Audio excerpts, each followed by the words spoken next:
విషయం చెప్తుంటారు పెద్దలు. వెనకటికి ఇద్దరు దేవాలయంలోకి వెళ్ళారు. ఆయన దేవుడికి చెప్పుకున్న తర్వాత నేను ఎడదానిలే అని ఒక ఆయన చాటును నించున్నాడు.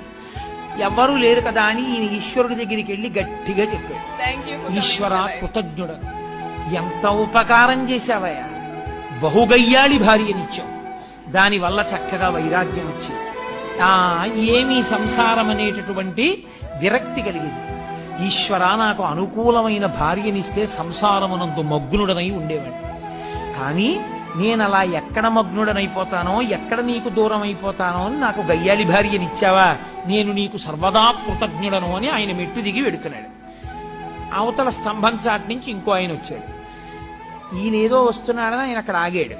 ఆయన వచ్చి అన్నాడు, ఈశ్వర నేను నీకు సర్వదా కృతజ్ఞుడను, గొప్ప అనుకూలవతి అయిన భార్యనిచ్చావు, అంత మంచి భార్యనిచ్చావు కాబట్టి పెద్దలని సేవిస్తున్నాను, ఈశ్వరుణ్ణి సేవిస్తున్నాను, యజ్ఞయాగాది క్రతువులు చేస్తున్నాను, దాన ధర్మాలు చేయగలుగుతున్నాను, 4 మంచి పనులు చేయగలుగుతున్నాను, అంత మంచి భార్యనిచ్చినటువంటి నీకు కృతజ్ఞుడను అన్నాడు.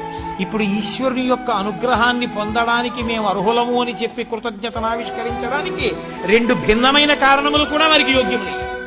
తప్పించి ఈ కారణానికే కృతజ్ఞత చెప్తామనలేదు. సమర్థతకి విరుద్ధానికి రెండిటికి